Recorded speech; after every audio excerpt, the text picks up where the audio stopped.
Okay, so I'm sitting here with my friend Josh, who he's an expert on a bunch of things, sales, marketing, business planning, corporate planning. I can get all the stuff that you do.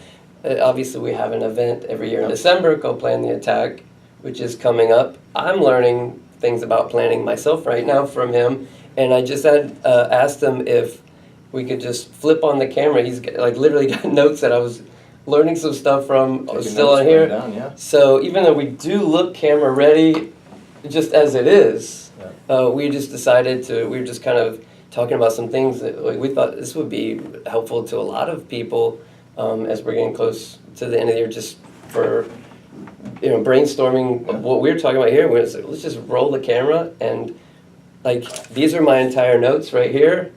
So we thought let's have a conversation about things that CEOs and entrepreneurs need to learn about as far as planning out the year, right? And so when we say planning, and I get asked this all the time because Plan the Attack, it's in December, we're going to plan, but people are kind of like, what are we going to plan? Are we going to plan out some marketing? Are we going to plan, and I'm even learning now from you, like, about there's real specific kinds of planning that each one of those has a whole functional areas that you have to plan underneath each one of those. Yeah, and each one could be a book this thick. Correct. And so rather than me just talking about, planning your year, I mean, I think a good place to start for this video for people watching is if you could kind of break down, planning into sort of the different areas of planning. Yeah, so, if you think about planning, and this is the time of year where everyone's done with the summer, right? We're thinking about coming into the fall,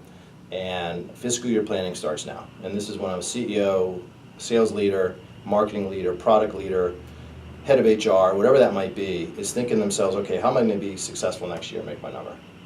So I'm a managing principal at a firm called Sales Benchmark Index, and what we do is we help organizations think about planning and, more importantly, strategic alignment. So you can see why I wanted to sit and pick Josh's brain as we're getting close to planning the type of Yeah, no, absolutely. So there's really 4 areas we think of when you look at strategic alignment, and that's really the key for planning. So if you're a entrepreneur or CEO, you got to really think about 4 pillars to your business. Number 1 is your corporate strategy, right? So you're the CEO, you're probably looking at that strategy.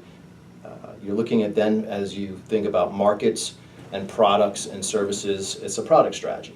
So you start with your corporate strategy, you then move to your product strategy. After your product strategy is around marketing strategy. Now, what about a services company? Service organization, so when I say product, that could be product or services. Okay. So there's many organizations out there that do both, or some that are one or the other. Right. So just think about so planning around the services. the services themselves and the products you might bring. Yeah. Okay. New products. New products, new services, Mm-hmm. cross-selling, upselling, new things you want to come into the markets with. The next piece after product would be your marketing strategy. So after you have the corporate, the product, then you bring into marketing. So these are, and I'll get into some of these in detail. And then the 4th one is your sales strategy. So a lot of times everyone wants to jump to sales, comp plans, territories, quotas, I'm just going to raise the number 5%. The board told me I'm doing this or that. And that's really the last cog in the wheel is the sales strategy. So the way we look at it For a lot of people, that's the first. That's the first thing. Or the only. That's the only thing they look at is like, hey, you know what, I'm going to raise my number, or we missed the number, we got to make it up next year. And those are really that's the wrong way to think about it. Right. So what's the first thing? So the first thing is corporate strategy. So under corporate strategy, the first thing you want to look at is really around what are the objectives of the organization? What are we laser focused on as we move into next year? And these are the types of things to think about. It's like, okay, we're going into different markets, right? What are the products we're bringing into that market? If you're bringing a new product to market, what are the competitors that are already there? Are we somebody who's been in the industry for 10, 15 years? Or are we entering into a new market? What astounds me is how many times I'll be talking to somebody and I'll have come across somebody that looks like a competitor of theirs and I'll say, yeah, I saw that, and they've never heard of them. Right. Do you see that a lot? You see that a lot. Because they haven't really researched who they're competing with. They're not doing market research. And the key for whenever we look at organizations that are successful, and we look at the top 22% of organizations that make their number year in and year out, and what are they doing different? And companies that are hitting their number are outpacing their competitors and they're outpacing their industry. And so as you think about your competition, you need to start thinking about, okay, before I even think about the competitors, what is the markets I want to be in? So what is the addressable market? The market that I'm going to sell my product or service into. Then after that market, you want to then look at the accounts. So the second part of that market research, so to speak, is accounts. So how am I going to segment my accounts, my existing customer accounts and my prospects, those accounts I want to go after? Mm-hmm. Then after that, you start thinking about, okay, after I look at my markets and my accounts, who are the buyers, right? There's a different buyer in different markets. So if you're selling that phone right there, right, you might be selling that phone to somebody who's in IT, or you might be selling that phone to somebody who's running a conference department, or somebody who's a buyer of multiple landlines within a technology company. So there's different buyers versus the person who's going to buy that tape dispenser. That might be an office manager. But you might have that same two products in your portfolio, but they're different buyers. So you need to think about that separately. Okay.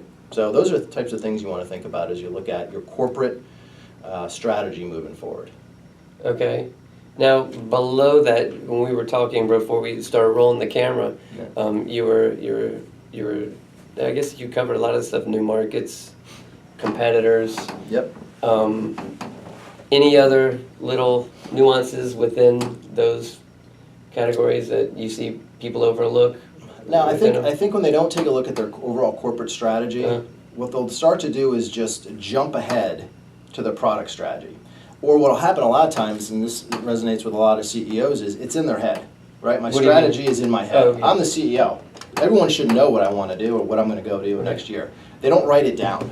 Right. And a lot of times it's just putting it down on paper.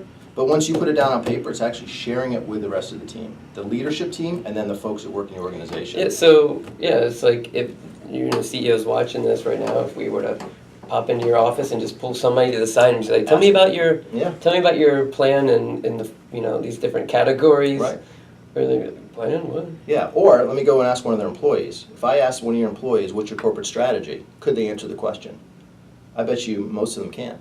It's something around goals, or I think I'm doing this, or I think I'm doing that, but they don't understand the corporate strategy from the highest level down. Now, do you advise CEOs of companies about how to share that with their teams? I mean, because they come and they're working with you and they get these ideas. Because we see it like at the event in December, Plan the Attack, they leave with a binder full of notes, like 8 hours of So what do I do with it? Blank lines, and so any advice for once they go back into the real world? Yeah, I think a big part of any CEO's role is they need to be the chief cheerleader. I mean, so what are they doing in going out and having those all hands calls? What is the cadence that you're going to first get that information down to your direct reports? What have you seen the top CEOs that you work with? And you work with some pretty big companies. Yeah, we work with a lot of Fortune 500 companies. I think a lot of what they do is they have a cadence, a communication cadence, where they're doing a really good job of keeping their direct reports engaged, and then more importantly, the second and third level down. So that could be a newsletter. That could be a company all hands quarterly done. That could be getting out in the field and having town halls. Those are things that CEOs need to be doing on a regular basis to make sure that corporate strategy is working its way down through the organization. Right, so you mentioned you work with Fortune 500s, and I'm sure you see train wrecks too that need a lot of help. Yep. So you see everything from like really impressive, sophisticated organizations down to small medium business. We work with companies that are very small, just starting off.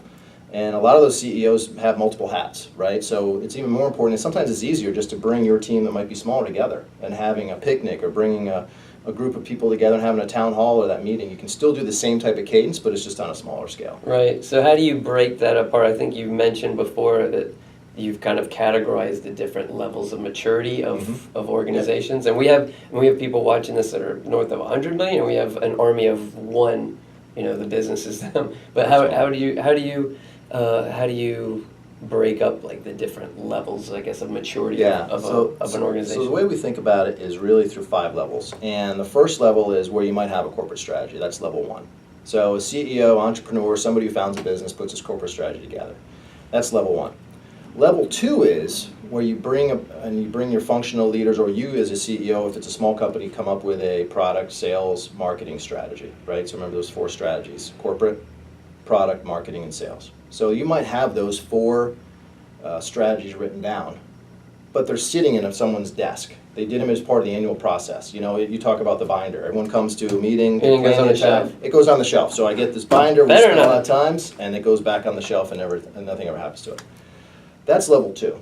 Level 3 is you start to bring some of those integrated those integrated strategic plans down into your individual functions, so sales, marketing, product. And they're not really being shared internally. So they're still being used in silos. So if I'm in the sales organization, I know the sales strategy. My senior VP, my sales leaders told me that strategy. I'm in product, same thing. But that's really where it falls down. When you move into level 4, and the biggest leap is from level 3 to level 4. Level 4 is where you actually get all of those things aligned internally. How do you mean aligned? Yeah, so I mean, alignment means every quarter, so as part of the annual process, so perfect for planning the attack, is you're going to sit down and you come up with a plan for next year. Well, that's a one-time event, right? So everyone's going through planning now. Q4 is a big planning time for organizations. But more importantly, once you have that plan done, you have to then go and get the input from all the other functional leaders. So for instance, when you're building a corporate plan, you need to have sales sitting at the table, marketing sitting at the table, products sitting at the table, and having input.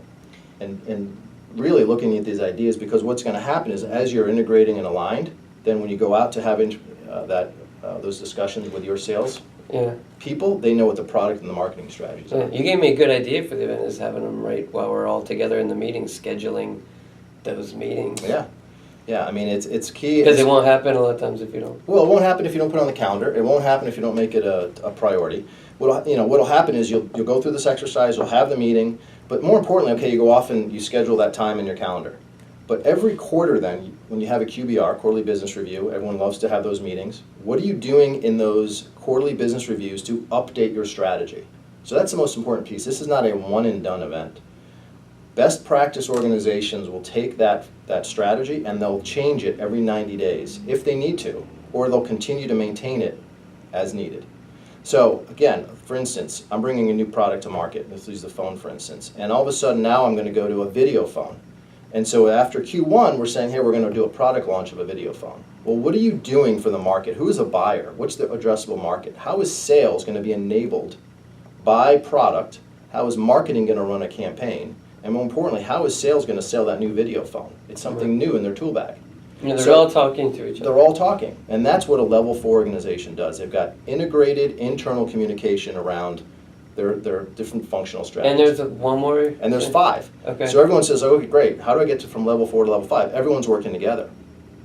Level 5 organizations not only have alignment internally, but they have alignment externally. What does that So mean? they understand what their customers are doing. They're communicating out to their customers. They're aligned to their buyers.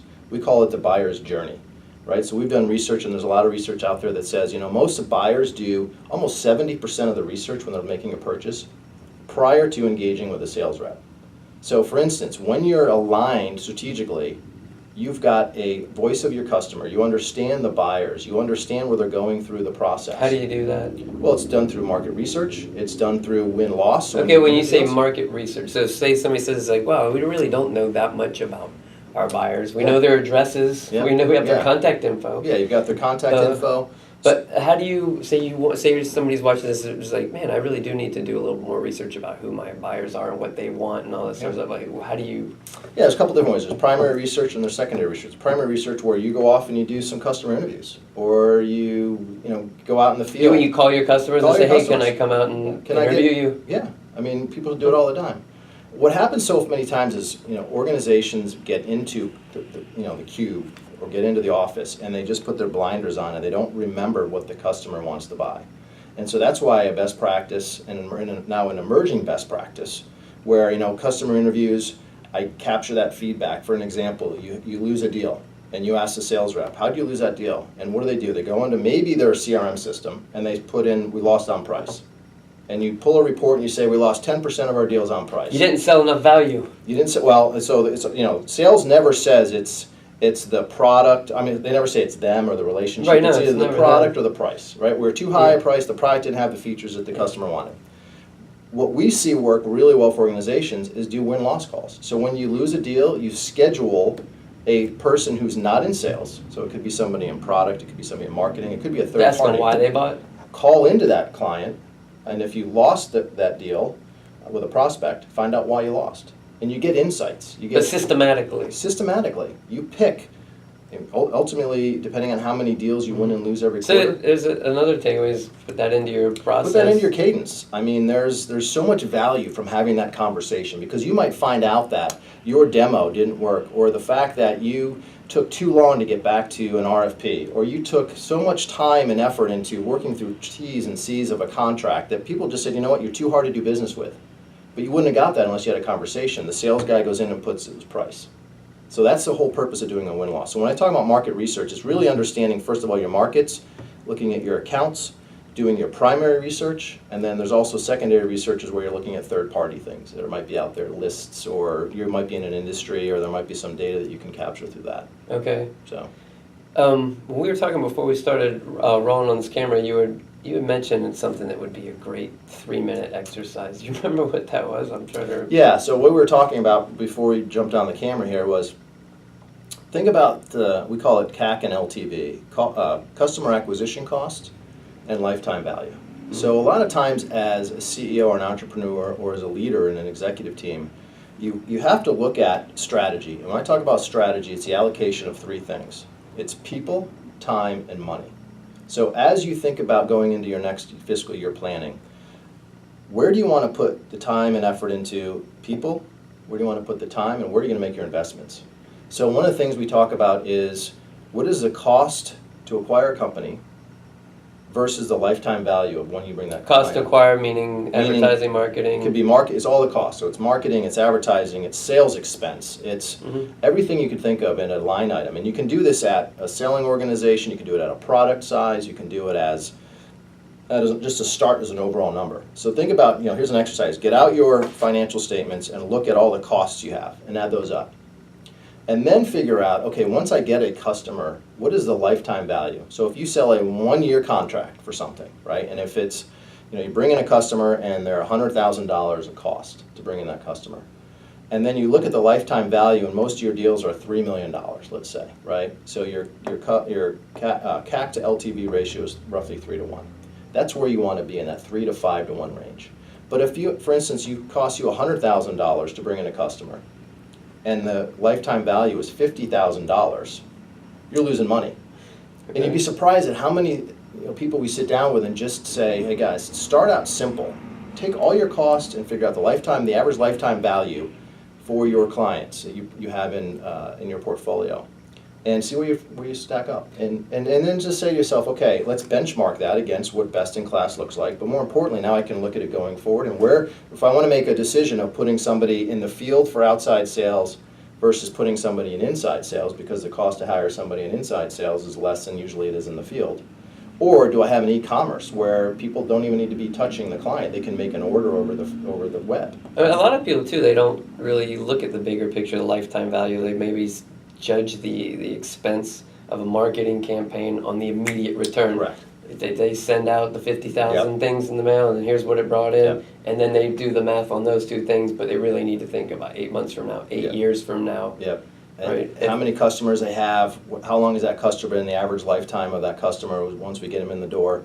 Those are all the types of things that we help clients figure out. I mean, some people can do it. There's a lot of information out on the web, so feel free to go. So like if people, because this is sort of a 30,000 foot up view, if somebody did want to have someone, a professional advisor, I guess you can go out and find on the web. If you want to go to our website, salesbenchmarkindex.com, we've got calculators there. We've got tools people can download, and help them try and figure out just at a benchmark of where they want to be.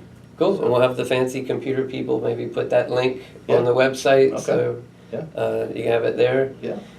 Awesome stuff, man. I'm gonna turn this camera off, and we still have a few more pages. I'm gonna learn out so we can make this plan the attack the best one we've ever done. Sounds good. Awesome, man. All right. Good stuff. Sounds good. Thank you.